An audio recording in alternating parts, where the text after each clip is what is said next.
The translator's voice died mid-syllable. Every being in the throne nest froze. Ministers with crests half raised, guards with compound eyes locked forward, diplomats whose breathing apparatus fell silent. I stood alone on the speaking platform, human, small, wrapped in ceremonial cloth that suddenly felt like a shroud.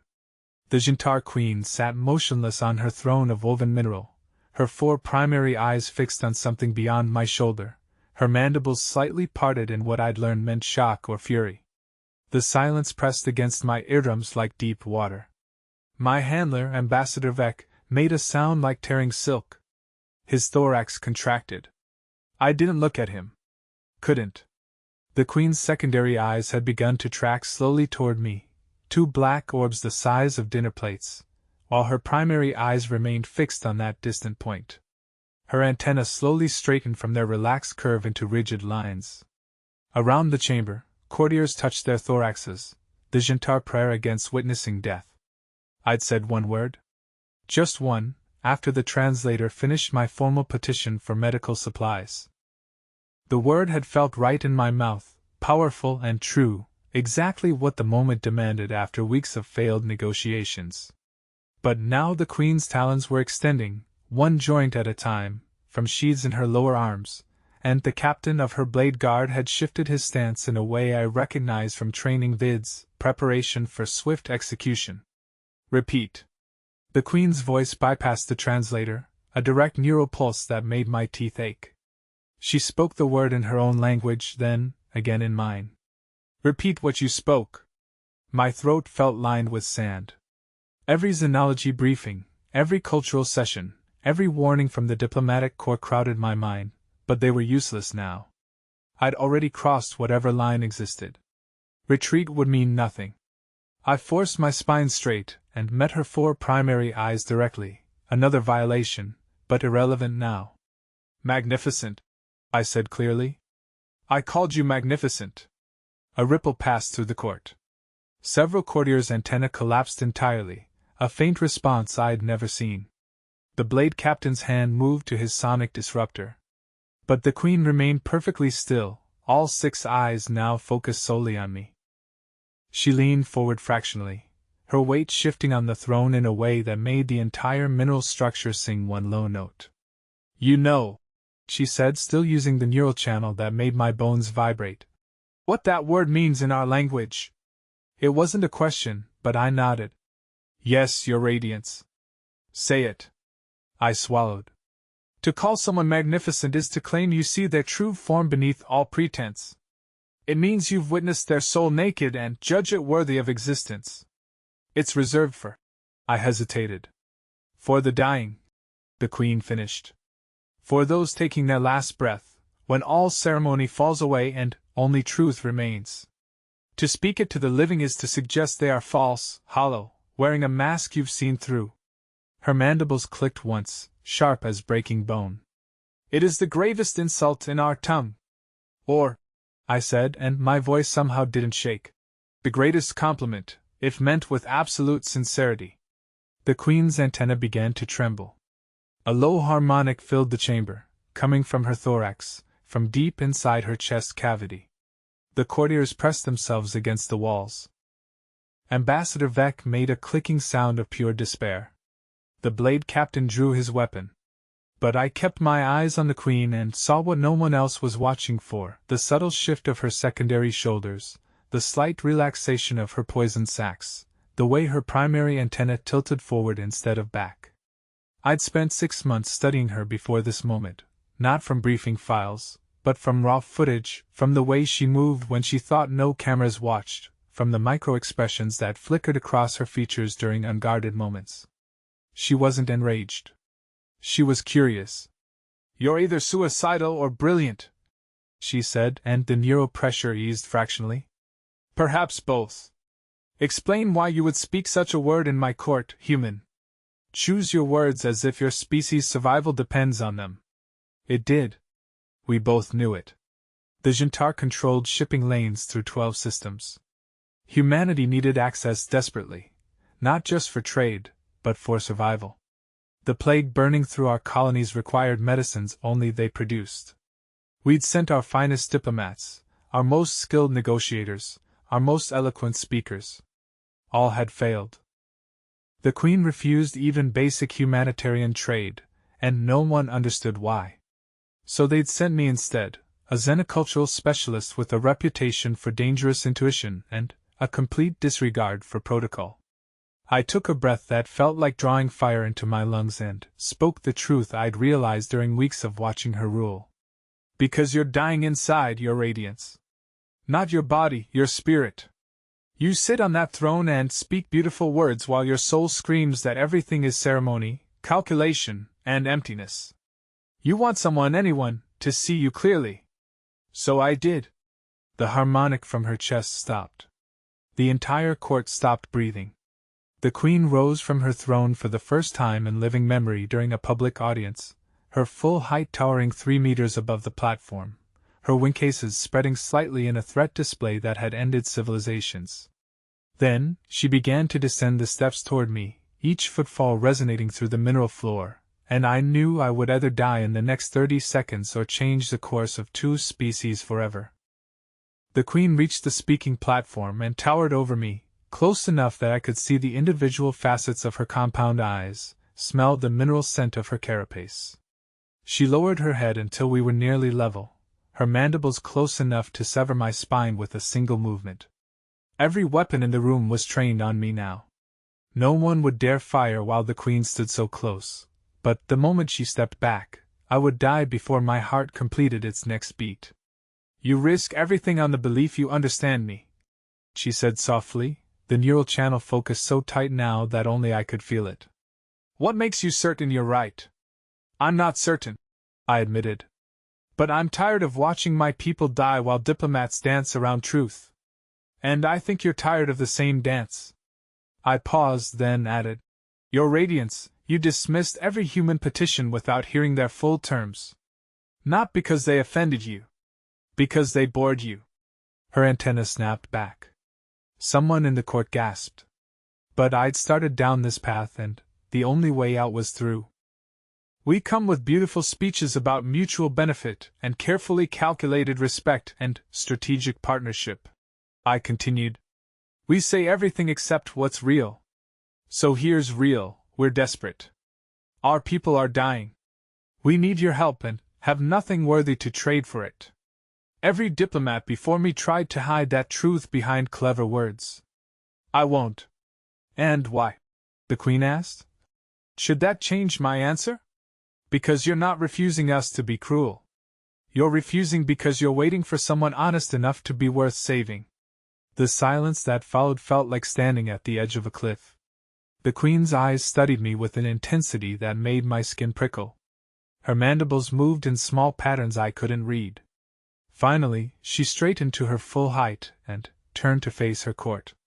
Clear the chamber, she commanded. Everyone except the human and my blade captain. The court erupted in clicking protests, but the Queen's antenna flared in a pattern that meant the discussion was finished. Within 2 minutes we were alone, myself, the Queen, and the massive blade captain whose weapon remained trained on my center mass. The Queen moved to a viewing portal that overlooked her capital city, lights spreading across the twilight like jewels on dark cloth.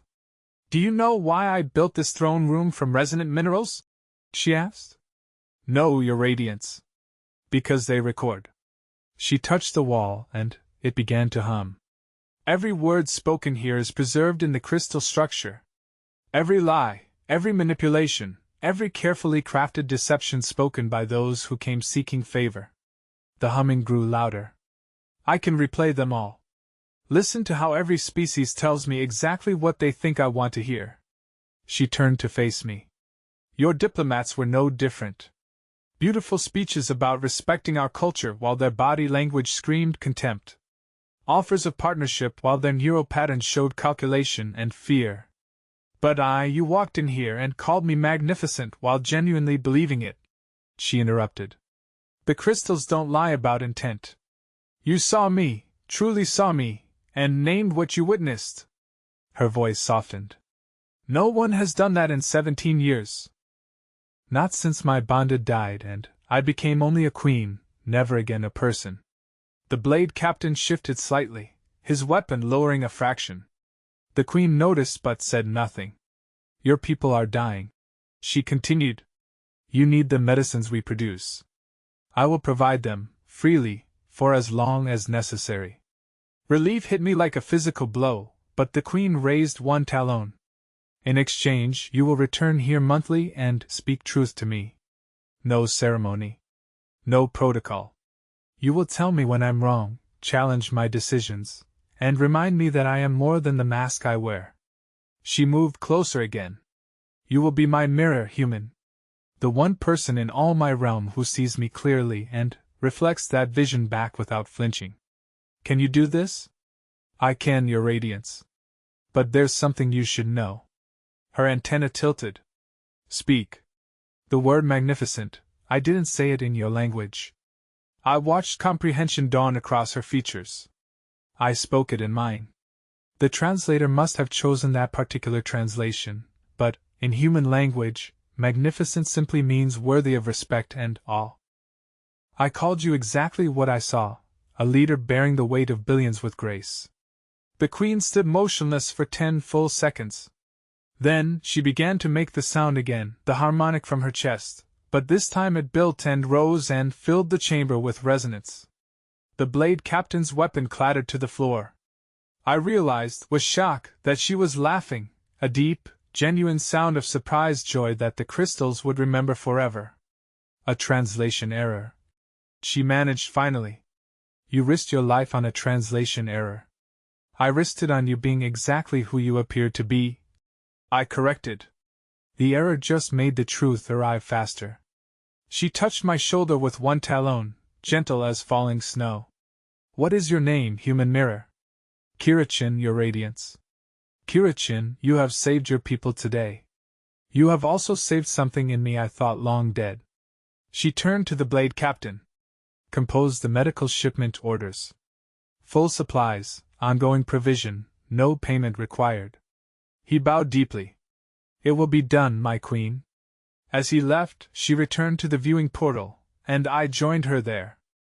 The city lights had multiplied as night fell fully, a constellation of artificial stars. Tell me, Kirichin, she said quietly, what else do you see when you look at me? I studied her reflection in the crystal glass, powerful, ancient, carrying grief like a second skeleton beneath her carapace. But also alive, still burning, still capable of surprise. Someone who's been alone too long, I said. Someone who built walls so high she forgot why they were there. Someone who's ready to remember there's more to existence than duty. The harmonic sound returned, softer now, almost like purring. You will stay tonight as my guest. Tomorrow we discuss the real terms of our arrangement, not the medical supplies, but what it means to be seen. She glanced at me with all 6 eyes. This frightens you? Yes, Your Radiance. Good. Fear means you understand the stakes. But Kirichin, you may call me Takresh when we are private. It is my hatching name, and used for many years. Takresh, I repeated carefully, and watched her wings flutter slightly in pleasure. Come. I will show you the memorial gardens where I scattered my bandit's ashes. You should know why your single word mattered so much. We walked through corridors of living crystal as she told me about Shen, her partner of 40 years, who had died in a diplomatic incident with a species whose name she wouldn't speak. Who had been the last person to see her truly, to challenge her, to remind her she was more than her crown. I have been hollow since, she admitted as we reached a garden where bioluminescent plants grew in patterns of impossible beauty. Going through motions, making decisions, ruling effectively but emptily. Your people were not the first I refused. They were simply the most recent species I could not bear to pretend for. What changed today? You didn't pretend. You gambled everything on authentic seeing. Even if the word was wrong, the intent was true. She touched a glowing vine. Shen would have liked you. Would have laughed at the translation error and called it fate's way of cutting through nonsense. We sat in the garden until the planet's 3 moons rose, and she told me stories of her life before the throne, a young scientist studying crystal acoustics, believing the universe was discoverable through sound. I told her about growing up on a colony world, learning to read alien expressions because my life depended on understanding the Jintar traders who controlled our supply lines. Understanding that survival meant seeing clearly. "This role you've accepted," she said as the night deepened, "will not be easy. I will depend on you, perhaps too much. The court will despise you for having my ear. You will stand between cultures, fully belonging to neither. I know. But my people live. That's enough. Is it?" She turned all 6 eyes on me. "Or do you also crave being seen, Kira-chen? Do you also tire of the masks?" The question landed like a blade between my ribs. I thought of the diplomatic corps who called me reckless, the xenologists who said I identified too deeply with alien cultures, the family I barely spoke to because they couldn't understand why I kept leaving human space. "Yes," I admitted. "I'm tired of translating myself. Of making my insights acceptable to people who've never tried to truly see anyone different from themselves." "Then we are matched," Takresh said. Two hollow creatures finding reflection in each other's honesty. She stood, her full height magnificent against the moons. "Tomorrow you will speak to your government. Tell them the medicines come freely, that the Jintar Queen has become humanity's ally. They will celebrate you as a hero. And the truth? The truth is you didn't save your people through clever diplomacy. You saved them by being willing to die for a moment of genuine connection." Her mandibles curved in what I now recognized as a smile. "Remember that, Mirror. When they tried to turn you into something safe and palatable, remember you were magnificent enough to gamble everything on being seen." That night I slept in quarters carved from singing crystal, and dreamed of a future where truth mattered more than protocol. I woke to find the first medical shipment already loaded and, launching toward human space, enough supplies to break the plague's hold on 3 colonies. Takresh met me at breakfast with her full court assembled. But this time when I entered, she stood to greet me as an equal, and the court had no choice but to acknowledge what that meant. A human had done what no one else could. Had reached past ceremony to touch the person underneath. "Kira-chin," she announced formally, "is named Mirror to the throne, with all rights and protections that title conveys. Her words carry weight of law. Her presence is welcome in all spaces. She speaks truth to power, and power listens." The court clicked and hummed in shocked acceptance. Ambassador Vec looked like his species' equivalent of fainting. The blade captain nodded once, a gesture of respect. And I understood then what I'd truly done, not saved my people through some heroic act, but changed the foundation of how 2 species would interact forever. We would build bridges now not on careful lies but on risky honesty. It would be messy, difficult, painful at times, but real. Finally real. "Thank you, Takresh," I said, using her name deliberately in front of the court, cementing the intimacy we'd established. "I am honored to be your mirror." She clicked her mandibles once, laughter, private and knowing. "The honor, Kira-chin, is in being seen clearly and found worthy despite all flaws." She gestured to the assembled court. "Let it be known that the old ways have ended. Truth is welcome in this throne room. Begin." And in the singing crystal walls every word was recorded for history, the moment 2 beings chose authenticity over safety and changed the course of worlds. 2/2